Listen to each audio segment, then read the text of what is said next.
Good morning students. Today we will discuss chapter 4 moving charges and magnetism. Okay. Chapter start करने से पहले third chapter में आप NCERT exercise और examples try करें.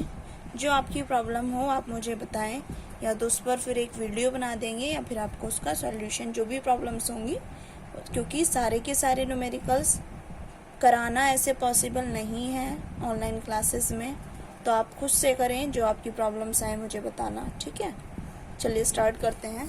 तो सबसे पहला आता है हमारा रिप्रेजेंटेशन ऑफ मैग्नेटिक फील्ड. दो तरह से रिप्रेजेंट करते हैं. एक डॉट की तरह आपको दिखाई देगा और एक क्रॉस आपको दिखाई देगा. डॉट का मीनिंग क्या है कि जो आपकी मैग्नेटिक फील्ड लगी है वो out of the plane of paper. ठीक है, out of the plane of paper मतलब बाहर की तरफ है, कह सकते हैं आप आउटवर्ड. ठीक है, ये है आपकी into the plane of paper, into the plane of paper. That means inward direction में. ठीक है, अगर ये आपका प्लेन है, ठीक है, सपोज ये एक प्लेन है और हम इलेक्ट्रिक फील्ड देखना चाहते हैं, तो देखिए अगर आप इलेक्ट्रिक फील्ड की डायरेक्शन ये देखेंगे, ठीक है, इस तरह से है. आपकी टिप बाहर की तरफ है, out of the plane of paper. ठीक है, तो वहाँ पर कैसे रिप्रेजेंट करेंगे हम? डॉट से रिप्रेजेंट करेंगे. दूसरा, अब अगर आपकी मैग्नेटिक फील्ड किस तरह से लगी हुई है, ये इस तरह से परपेंडिकुलर, और अगर इस तरह से है अंदर की तरफ लगी हुई है, मतलब out of the plane of paper, ऐसे समझो इसके पीछे की तरफ, ठीक है, जेड डायरेक्शन में, तो हम कहेंगे कैसे रिप्रेजेंट करेंगे? क्रॉस से रिप्रेजेंट करेंगे. ठीक है, प्लेन के परपेंडिकुलर होंगी. तो ये रिप्रेजेंटेशन हुई. अब उसके बाद जो हमारा आता है इसमें, वो आता है हमारा ऑरेस्टेड एक्सपेरिमेंट. सबसे पहले ये आपने 10th क्लास में ही पढ़ा होगा मैग्नेटिक फील्ड में. ऑरेस्टेड एक्सपेरिमेंट क्या था? अराउंड 1819, ठीक है, ऑरेस्टेड ने सबसे पहले डिस्कवर किया a current carrying conductor produces a magnetic field. कोई करंट कैरिंग कंडक्टर है, अगर उसके पास एक आप कंपास निडल लेकर आते हैं, ईस्ट वेस्ट नॉर्थ साउथ, अगर एक कंपास निडल आप प्लेस करते हैं किसी करंट कैरिंग कंडक्टिंग वायर के पास, तो आप देखते हैं कि जो निडल है वो डिफ्लेक्ट होने लगती है. डिफ्लेक्ट का मतलब है घूम जाती है, इस तरह से डिफ्लेक्शन शो करती है. और जितनी ज़्यादा करंट स्ट्रांग होती है उतनी ही ज़्यादा क्या होती है, जो डिफ्लेक्शन है उतना ही ज़्यादा होता है. अगर करंट की डायरेक्शन हम रिवर्स कर दें, अपोजिट कर दें, तो ये डिफ्लेक्शन भी हमारा रिवर्स हो जाता है. ठीक है, तो ये ऑरेस्टेड एक्सपेरिमेंट था. ऑरेस्टेड ने सबसे पहले बताया कि current carrying conductor place near a compass needle produces a magnetic field. ठीक, इसके लिए एक स्नो रूल भी आता है. मतलब अगर आपकी किसी वायर है, मान लो ये वायर है, करंट इस तरह से फ्लो कर रहा है साउथ टू नॉर्थ डायरेक्शन में.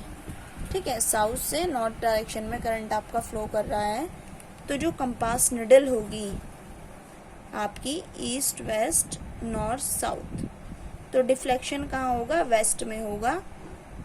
ठीक है, साउथ वेस्ट में डिफ्लेक्शन होगा इस तरह से. तो ये आपका स्नो रूल भी कहलाता है. ये भी आपने 10th क्लास में पढ़ा होगा. ठीक है, उसके बाद आता है आपका मैग्नेटिक फील्ड. मैग्नेटिक फील्ड क्या होता है? हम कहेंगे it is the region surrounding, या it is the region around a magnet. किसी मैग्नेट के चारों तरफ का जो रीजन है वो क्या कहलाता है? मैग्नेटिक फील्ड कहलाता है. और इसे हम बी से रिप्रेजेंट करते हैं, और because magnetic field is a vector quantity, तो वेक्टर बी से रिप्रेजेंट करते हैं. एसआई यूनिट होती है आपकी मैग्नेटिक फील्ड की टेस्ला, और अनदर यूनिट होती है गॉस. ठीक है, 1 गॉस इज इक्वल्स टू होता है 10⁴ टेस्ला. ठीक है, रिलेशन है इन दोनों में कि 1 cos इज इक्वल्स टू होता है 10⁴ टेस्ला। अब आता है हमारा मैग्नेटिक फोर्स। क्या होता है मैग्नेटिक फोर्स?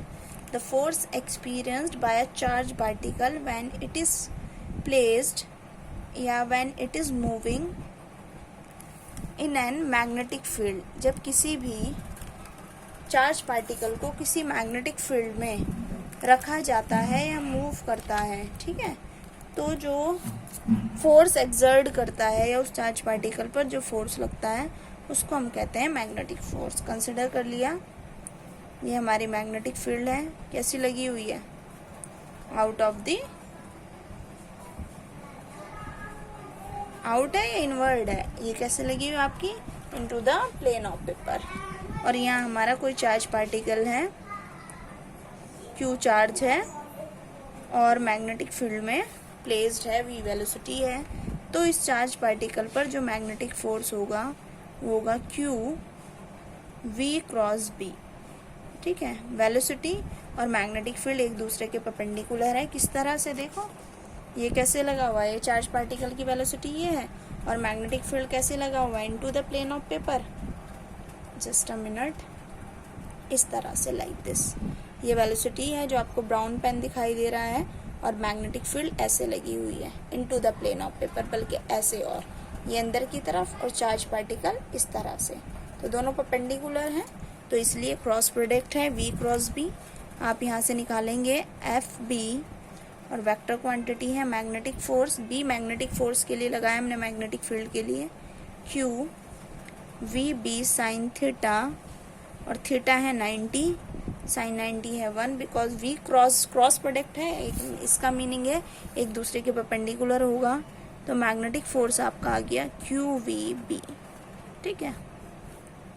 और B इज इक्वल्स टू, अगर आप निकालेंगे F अपॉन क्यू वी, तो यहाँ से अगर आप मैग्नेटिक फील्ड की यूनिट निकालेंगे तो फोर्स की यूनिट न्यूटन, चार्ज की यूनिट कूलाम, वेलोसिटी की यूनिट मीटर पर सेकेंड। तो ये आ जाएगी न्यूटन सेकेंड पर कूलाम मीटर, और SI यूनिट हो जाएगी हमारी टेस्ला, ठीक है। ये हुआ हमारा मैग्नेटिक फोर्स। नेक्स्ट आता है बच्चों हमारा लॉरेंट्ज फोर्स। लॉरेंट्ज फोर्स क्या होता है? इम्पोर्टेंट है कि जब कोई चार्ज पार्टिकल इलेक्ट्रिक और मैग्नेटिक फील्ड दोनों में मूव करता है तो उसके ऊपर इलेक्ट्रिक फोर्स भी लगता है और मैग्नेटिक फोर्स भी लगता है। तो जो लॉरेंट फोर्स है, it is the sum of electric force exerted by a charge particle due to electric field plus magnetic force due to magnetic field exerted on charge particle. तो Lorentz force is the sum of electric force and magnetic force. F is equals to, electric force हमने पढ़ा है electrostatic में कि जब कोई charge particle किसी electric field में एंटर करता है तो उस पर फोर्स लगता है, F equals to Q E. तो क्यू ई, और मैग्नेटिक फोर्स अभी हमने पढ़ा क्यू वी क्रॉस बी, ठीक है। यहाँ से आपका क्यू कॉमन आ जाएगा, यह आ जाएगा आपका E plus V cross B. ये फोर्स आ गया आपका लॉरेंट्ज फोर्स, ठीक है। ये कहलाता है हमारा लॉरेंट्ज फोर्स।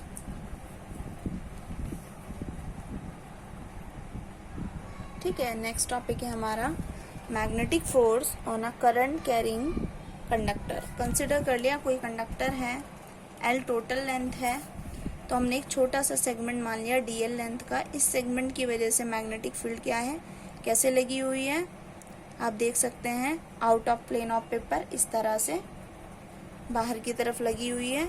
ये लेंथ एलिमेंट है आपका DL। और कंसिडर कर लिया जो नंबर ऑफ फ्री इलेक्ट्रॉन्स है वो अपोजिट डायरेक्शन में ड्रिफ्ट हो रहे हैं in the direction of electric field और ऑफ इलेक्ट्रिक करंट, ठीक है। तो I इक्वल्स टू हमने पढ़ा है रिलेशन थर्ड चैप्टर में, कितना होता है NeA/VD।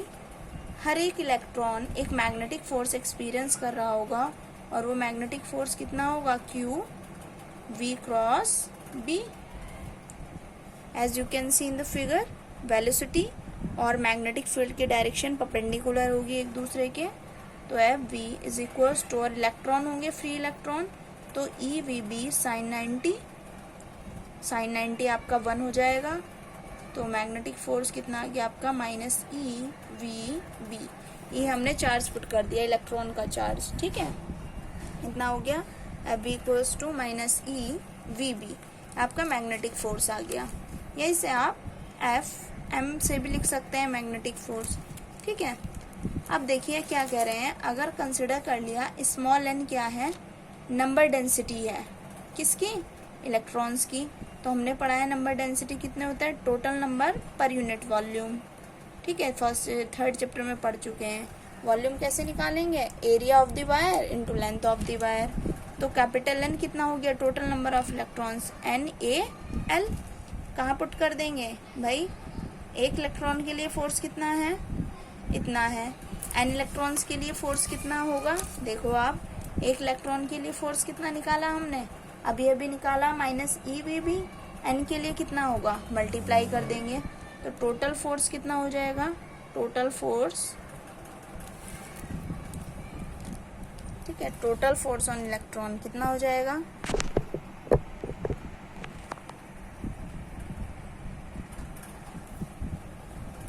Capital N multiplied by एक इलेक्ट्रॉन पे फोर्स ई वी बी, ठीक है। एन की वैल्यू पुट कर दो, N A L into E V B, ठीक है, माइनस, तो minus N E A L V B, ये आ गया आपके पास टोटल फोर्स, ठीक है। देखिए आगे, अब यहाँ से यहाँ ये क्या बना, N E A V D जो आपने पढ़ा है, ड्रिफ्ट वेलोसिटी, एल छूट गया, एल भी है यहाँ पर, तो F M is equals to, अगर मैं नेगेटिव साइन छोड़ दूँ, ठीक है, इलेक्ट्रॉन की उसकी बात कर रहे हैं, तो ये क्या हो गया, यहाँ पर भी लिया है ना, तो माइनस हो जाएगा, यहाँ भी है, तो कितना हो गया ये करंट आई एल बी। तो आपका मैग्नेटिक फोर्स हो गया आई एल क्रॉस बी। अब आप देख सकते हैं लेंथ ऑफ द कंडक्टर और मैग्नेटिक फील्ड एक दूसरे के परपेंडिकुलर हैं। तो मैग्नेटिक, जब किसी कंडक्टर को किसी मैग्नेटिक फील्ड में रखा जाता है, मोशन में नहीं है conductor, when a conductor is placed in an uniform magnetic field, then force experienced by the conductor will be I equals to L cross B, and B, L is the length, B is the magnetic field, I scalar quantity है। तो L cross B देखो, length of conductor ऐसे है और magnetic field कैसे लगी हुई है, into the plane of paper, इस तरह से। तो दोनों के बीच एंगल कितना बना है, 90 डिग्री। तो कितना हो गया, एफ एम मतलब magnetic force is equals to I L cross B. Next है हमारा motion of a charge particle and a uniform magnetic field. जब कोई चार्ज पार्टिकल किसी यूनिफॉर्म मैग्नेटिक फील्ड में मूव करता है, इसके दो केसेस हैं। पहला, अगर वेलोसिटी क्या है, परपेंडिकुलर हो और कांस्टेंट हो।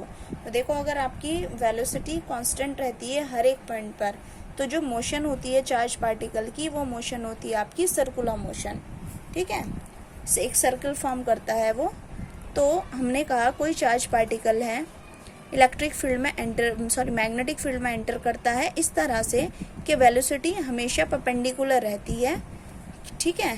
तो हमने पढ़ा है इस तरह की मोशन क्या होती है, सर्कुलर मोशन होती है, जिसमें आपकी हर एक पॉइंट पर कांस्टेंट होती है और डायरेक्शन चेंज होती रहती है। तो फोर्स कैसे लग रहा होगा, सेंट्रिपिटल फोर्स प्रोवाइड करा रहा होगा एक, हमेशा सेंटर की तरफ सर्कल के। तो हर एक पॉइंट पर वेलोसिटी परपेंडिकुलर है फोर्स के, सेंट्रिपिटल फोर्स के, और मैग्नेटिक फील्ड आप देख सकते हैं कैसे लगी हुई है, into the plane of paper लगी हुई है। वेलोसिटी और मैग्नेटिक फील्ड की डायरेक्शन अभी भी परपेंडिकुलर है, ठीक है। ये नीचे वाला देखो आप, ऐसे ये लगा हुआ है, वेलोसिटी की डायरेक्शन है, और ये into the plane of paper, ये आपकी किसकी डायरेक्शन है, इस तरह से अंदर की तरफ मैग्नेटिक फील्ड लगी हुई है। तो दोनों परपेंडिकुलर है, ठीक है। तो यहाँ पर मैग्नेटिक फोर्स कितना होगा, Q V cross B, direct लिख दें अब तो, एफ इज इक्वल्स टू कितना आ जाएगा, क्यू वी बी, क्योंकि वेलोसिटी और मैग्नेटिक फील्ड परपेंडिकुलर है। अब जब ये किस में मूव कर रहा है, एक सर्कल में मूव कर रहा है, तो एक सेंट्रिपिटल फोर्स प्रोवाइड करा रहा होगा चार्ज पार्टिकल को, जिसकी वजह से वो किस में मोशन कर रहा होगा, सर्कुलर मोशन कर रहा होगा। तो सेंट्रिपिटल फोर्स कितना होता है, mv² अपॉन आर, हमने पढ़ा है, ठीक है। ये अगर आर रेडियस होगी इस पाथ की, तो कितना हो गया, mv² अपॉन आर, जो आपका सेंट्रिपिटल फोर्स हो गया। अब देखिए ये पार्टिकल जो है वो सर्कुलर मोशन तभी कर पाएगा जब मैग्नेटिक फोर्स और सेंट्रिपिटल फोर्स इक्वल हो जाए। ठीक है, हर एक में, जैसे कि आपके अगर किसी प्लैनेट की मोशन की बात करते हैं हम, कोई भी प्लैनेट जो है वो इस तरह तभी सर्कुलर मोशन कर पाता है जब सेंट्रिपिटल फोर्स कौन प्रोवाइड कराता है, जो पार्टिकल्स के बीच का या प्लैनेट्स के बीच का आपका, ठीक है, उनके बीच का ग्रेविटेशनल फोर्स और सेंट्रिपिटल फोर्स अगर बैलेंस हो जाए तभी जो प्लैनेट्स हैं वो एलिप्टिकल ऑर्बिट में सर्कुलर मोशन या प्लैनेटरी मोशन कर पाते हैं। इसी तरह से जब सेंट्रिपिटल फोर्स बैलेंस होगा, मैग्नेटिक फोर्स ऑब्वियस है, मैग्नेटिक फील्ड में मूव कर रहा है तो एक मैग्नेटिक फोर्स भी लग रहा होगा, और सर्कुलर मोशन कर रहा है तो सेंट्रिपिटल फोर्स भी लग रहा होगा। तो there must be, magnetic force must be equals to the centripetal force. कितना हो जाएगा, mv² upon R is equals to QVB। ठीक है, v से v कैंसिल हो जाएगा, यहाँ से आप b निकालेंगे तो कितना आ जाएगा आपका, mv अपॉन b निकालेंगे तो QR, और अगर आप r निकालेंगे, रेडियस निकालने के लिए आती है कई बार इसकी, तो ये आ जाएगा आपका mv अपॉन QB। ठीक है, और अगर वेलोसिटी निकालेंगे तो ये आ जाएगी QBR अपॉन m।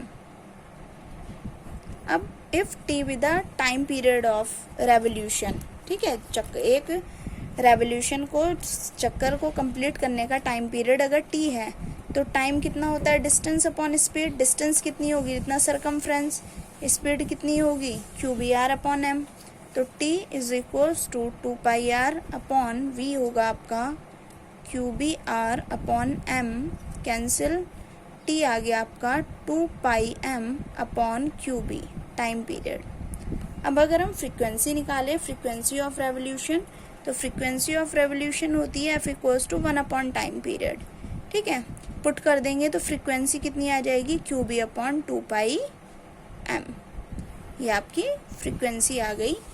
कब, जब कोई चार्ज पार्टिकल किस तरह से मैग्नेटिक फील्ड के परपेंडिकुलरली मूव करता है मैग्नेटिक फील्ड में, तो उसकी मोशन होती है सर्कुलर मोशन।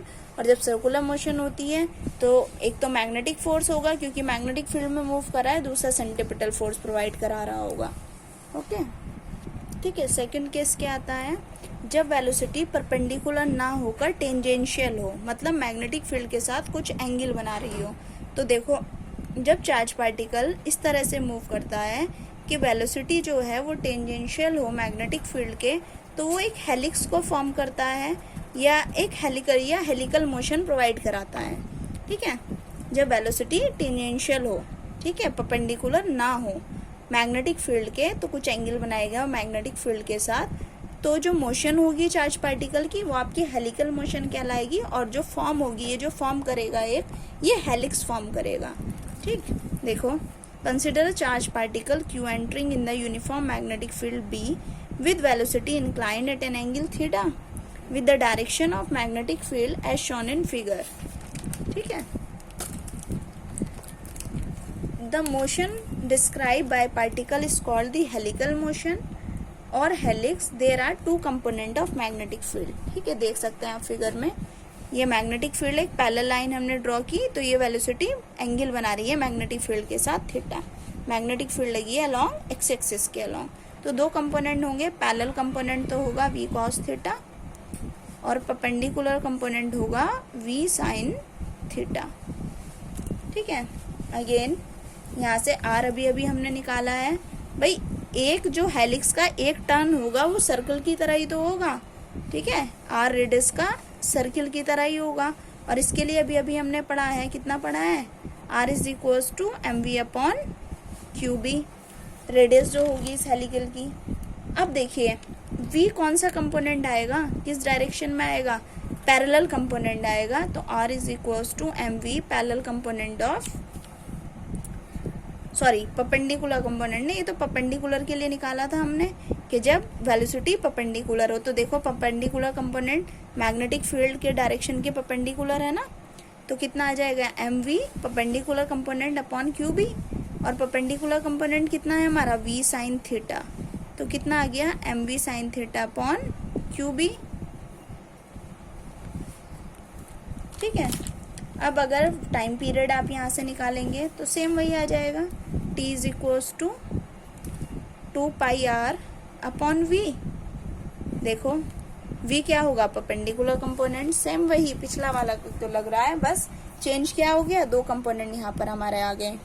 तो 2πr, r कितना अभी निकाला हमने M V sine theta upon Q B, और यहाँ कितना है perpendicular component again v sine theta. Sine theta से साइन थीटा कैंसिल हो गया, कितना आ गया v से v कैंसिल हो गया 2πm अपॉन क्यू बी।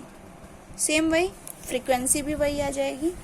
अब नेक्स्ट आता है हमारा पिच। पिच क्या होती है, तो it is the distance between the two circular head. एक टर्न ये रहा, दूसरा टर्न ये रहा, तो इन दोनों टर्न्स के बीच की जो डिस्टेंस होगी वो आपकी पिच कहलाती है। तो the distance move along the magnetic field in one rotation.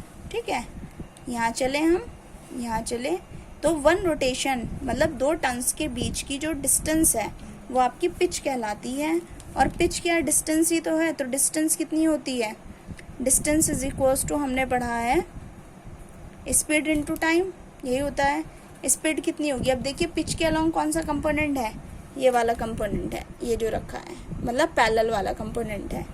तो parallel component into T time period, parallel component कितना आपका v cos theta into T, चाहे तो आप t की वैल्यू पुट कर दें, कितना आया 2πm upon Q B into cos theta.